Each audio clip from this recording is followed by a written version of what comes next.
Hello everyone, this is Josh from Chip Theory Games, and I am here to do a quick spotlight on Duster. Now, because this is a mat it's in progress, a lot of skills are going to be changing names. In fact, the effects of certain skills are also changing. We have the infusion VAMs, or we'll be calling them VAM bracers, so that that abbreviation is not confusing to people. But that's a skill that you guys already affected by your decisions you made yesterday.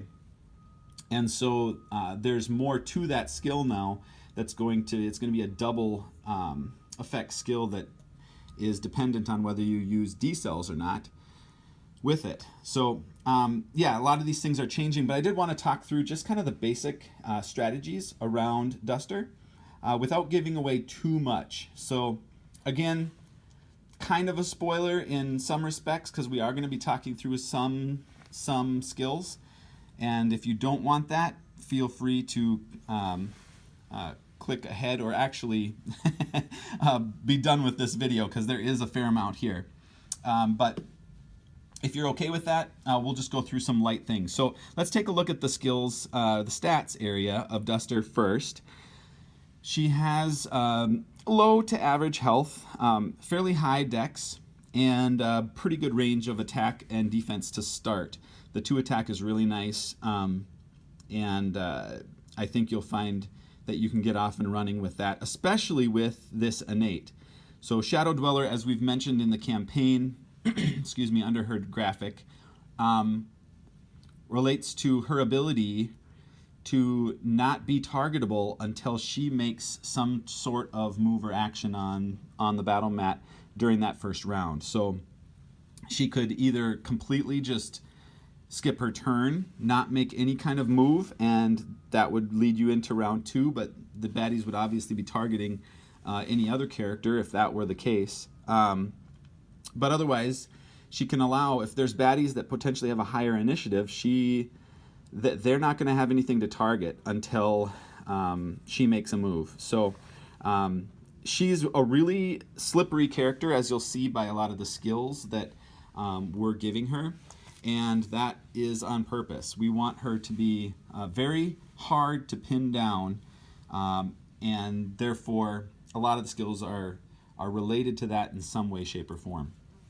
Let's just also take a quick look at her active and locked. As some of you have already noticed, she is kind of the opposite of Stanza. She has a lot of active slots, very few locked slots. So this means that there's a lot of effects that are going on, kind of instant resolve effects, or effects that are happening within the battle, but not certainly not a lot of effects that are happening from battle to battle or retained from battle to battle. Her backup plan, again, I don't want to spoil too much. She has a couple movement things, something that's positional. The backstab is a positional thing, skill. And yeah, like retreat, you can kind of guess there's some slipperiness there as well. But again, we'll leave most of that for you to be discovered, or for you to discover. Let's go through the lines though. We've got the Assassin, the Survivalist, the Gadgeteer, and the Wolf Sister. So talking through these at a kind of a high level, the Assassin is all about her blades. So she's got her baby blades that are a ranged skill, even though she is a melee character. So similar to a couple of Nuggets skills that are ranged. Duster's Dagger, you'll also find that that skill is similar in many ways to another dagger we have in the game.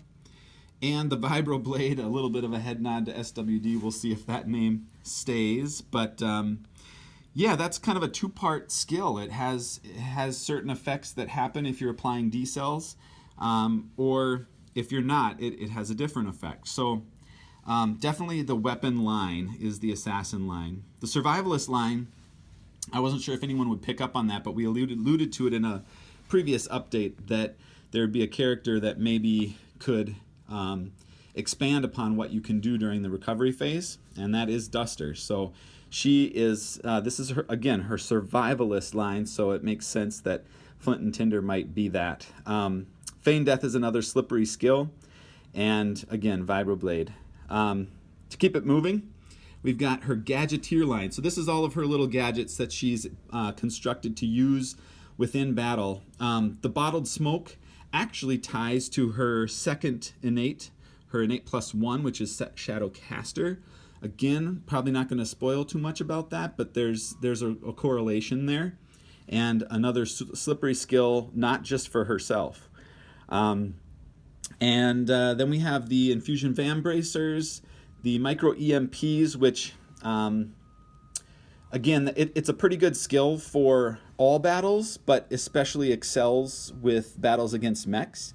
But to ensure that this wasn't only a skill that you automatically choose if you're playing Undertow and automatically avoid if you're playing another, like this character within TMB original, it is required in order to get to D-cells, and D-cells is pretty important if you're wanting to pair it with the Vibroblade, or now the Infusion Van Bracers, which is, again, that skill that you guys kind of affected with your choices in the story from yesterday, now has 2 parts as well and is reliant on the D-cells for one of those. All right, so keep moving here. We have a wolf that has yet to be named. This is a stand-in name. It was my choice. Adam has another, so we'll see what happens there. But it's the wolf, so it's the companion that Duster has, and it is the innate. So she gets it to start. The unique thing about this line is it relates to the other pet classes like Gilly and Tink, but the wolf functions very differently than Gilly's pets or the Tink's bot. So with Snarls, I'll call him that for now. He comes out into the battle, but he's hungry for blood, and if he doesn't get it, if he does not make a kill during a round, that innate die is a round counter that ticks down, and if you make a kill with Snarls, you don't tick it down. If you don't make a kill, you're going to have to figure out other ways to keep him around. So that's kind of the challenge that you have, is to keep Snarls interested, and therefore if you're going with him and you're using that line, you're going to be incentivized to try to keep him right in the middle of the action. One of the ways of that is the promise for food. Again, a temporary name for now, will probably change, but that is going to be there basically to prolong the wolf's stay or guarantee that he comes when called. The wolf trainer is where it gets really interesting. So this is a way to gain extra skill points, but skill points you only can use on the wolf. And where you use those is within your Servitude and your Snarls HP skill dice. So these are paired with that, and this is the biggest difference about Snarls, is that he you can increase his health with your own skill points that you earn from completing or having a successful encounter. So they're precious, and therefore we have other ways of earning just wolf-only skill points. But they can be spent on HP or attack or potentially defense or a skill specifically for Snarls within that Servitude die. So it becomes really interesting because the wolf actually, his HP is handled very similar to a Gearlock's in that it does not recover after the end of a battle. You need to choose whether you're going to heal up Duster or her wolf, and there's ways of doing more than just that. Obviously, we mentioned that here, but it works all together, and it's really interesting the relationship that it creates between Duster and her wolf. You can really ramp up the HP on the wolf.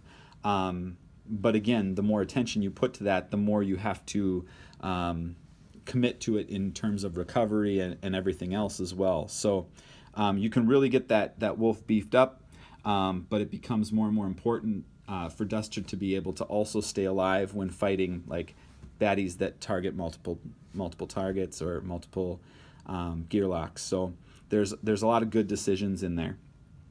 Again, we got to probably leave a couple things just completely unexplained, right? Scrag roots and blade dip, we'll kind of let you guess maybe a little longer at those, along with maybe some of those backup plans. But that's just a quick overview of Duster.